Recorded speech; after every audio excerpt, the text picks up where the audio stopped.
Have you ever spent hours and hours decluttering only to feel like at the end, like you haven't made any progress?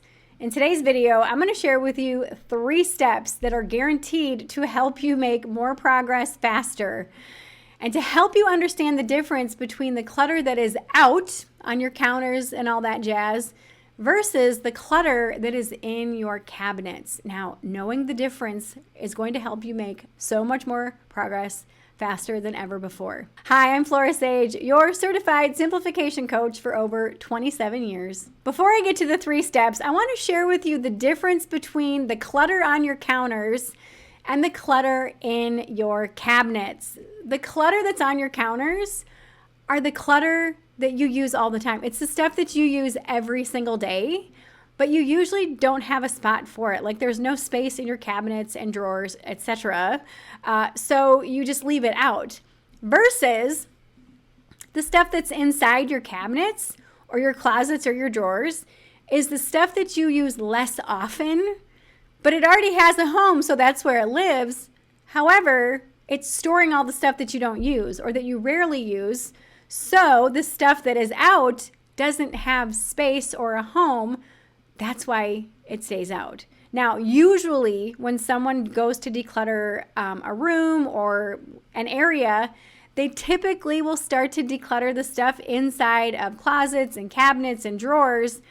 And you're not really using these things a whole lot. And so you spend 2 hours decluttering an area and then you realize you're like, ugh, I feel like I haven't made any progress. Well, this is one of the reasons why you're not making any progress or you don't feel like you're making any progress is because you're decluttering the stuff that you're not really using. Here are 3 steps on how to fix this. The first thing, take all the stuff that is out, bring it all together and group like items together. So if you've got a bunch of blankets, put all the blankets in one area. If you have a bunch of hair care stuff, put all the hair care together. If you have a bunch of books, put all the books together. Step number 2 is I want you to look at each group of items and ask yourself, where would this group live? If it had a home, where would it go?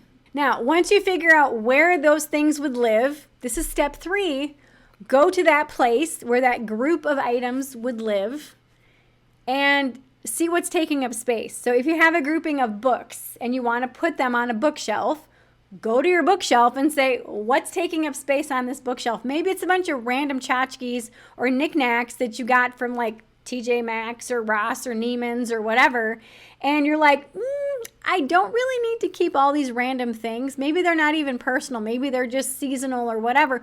Pull them down and put the books up there. And now ask yourself, what do I want to do with these things that I never really use? Or like, maybe it's just a bunch of books that you never read. And the books that are out are the ones that you are currently reading or read. And maybe you reread them over and over again. So the key is to figure out what is taking up the space of the home of where these things need to go. Maybe you have a bunch of blankets and you use them all the time or frequently, but you don't have any space in your linen closet. And you ask yourself, where would these go? They would go in the linen closet. So go to the linen closet. What's in there? Maybe there's a bunch of older blankets that you never really use. Maybe they're itchy, they're scratchy. Maybe there's holes in them. Maybe you just don't like them. So you could get rid of those old blankets and put the blankets you do use in there. See where I'm going with this? So if you have stuff that's all over your house, again, step 1 is to gather it all together. Step 2, put it in groups, okay? Group like items together and allow yourself to look at each group and say, where would this live if and when it had a home? Step 3 is to go to that home of where that thing would live.